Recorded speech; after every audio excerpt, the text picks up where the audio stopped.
দিন দিন কমছে উত্তরাঞ্চলের তাপমাত্রা। শীত পরিস্থিতির খবর জানাতে পঞ্চগড় থেকে যোগ দিচ্ছেন হোসেন রায়হান। যাচ্ছি তার কাছে। রায়হান, পঞ্চগড়ে শীতের তীব্রতা কেমন দেখছেন, আর এই শীতে জনমানুষের জীবনযাত্রা কেমন দেখছেন? শ্রেয়া, আপনাকে জানিয়ে রাখি, বিগত 2 সপ্তাহ ধরে পঞ্চগড় জেলার যে সার্বিক তাপমাত্রা সেটি 12 থেকে 14 ডিগ্রির ঘরে ওঠানামা করছিল।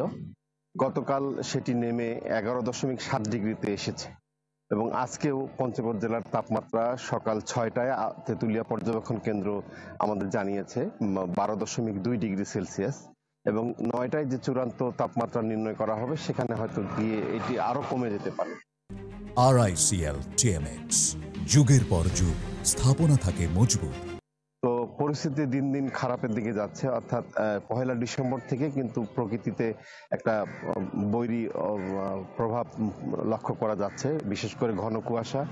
এবং আপনি জানেন যে এখান থেকে হিমালয়ের দূরত্ব খুব নিকটবর্তী হওয়ার কারণে হিমালয় থেকে যে ঠান্ডা বাতাস প্রবাহিত হয় সেটি কিন্তু পঞ্চগড় জেলার মানুষের জীবনযাত্রাকে মারাত্মকভাবে বিপর্যস্ত করে তোলে। বিশেষ করে এই অঞ্চলে ভারী কোনো শিল্প কলকারখানা না থাকার কারণে এই অঞ্চলের কর্মজীবী মানুষরা কেবলমাত্র চা বাগান এবং ভূগর্ভস্থ নদী এবং নদীর পাথর উত্তোলন করে কিন্তু জীবন জীবিকা চালায়। সেই সব মানুষের দুর্ভোগ চরমে গিয়ে ঠেকবে এবং এটি প্রায় 2 মাস ধরে স্থায়ী হওয়ার কারণে মানুষের কর্মসংস্থানের অভাব হয় এবং খাদ্যেরও অভাব হয়। মানুষ একটা দুর্বিষহ অবস্থার মধ্যে পড়ে।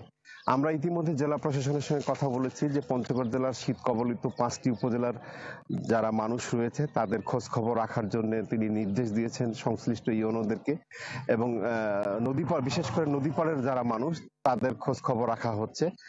পাশাপাশি আপনাকে জানিয়ে রাখি যে এই শীত এবং শীতজনিত রোগে প্রতিদিন পঞ্চগড় জেলার বিভিন্ন হাসপাতাল এবং সরকারি বেসরকারি সব ক্লিনিকে অসুস্থ হয়ে মানুষ ভর্তি হচ্ছে। এদের মধ্যে অধিকাংশ শিশু এবং বয়স্ক মানুষ যারা শীত এবং শীতজনিত রোগে আক্রান্ত হয়ে হাসপাতালগুলোতে ভর্তি হচ্ছে। আমি চিকিৎসকের সঙ্গে কথা বলেছি, তারা বলেছে যে আসলে শীতের কারণে এই দুর্ভোগ বিগত সময় ধরে চলে আসছে এবং এটি থাকবে, অব্যাহত থাকবে আরো অন্তত 2 মাস। সার্বিক অবস্থা যদি বলি তাহলে বলতে হয় যে আসলে একটা নাভিশ্বাস উঠেছে সাধারণ মানুষের। বিশেষ করে আপনি লক্ষ্য করছেন যে আমার পিছনে মহাসড়ক এখনো ফাঁকা, ঘন কুয়াশার কারণে হেডলাইট জ্বালিয়ে যানবাহন চলাচল করছে এবং যারা শ্রমজীবী মানুষ, যারা প্রতিদিন কাজ করে খায়, তারা কিন্তু এখন পর্যন্ত কাজের সন্ধানে বের হয়নি।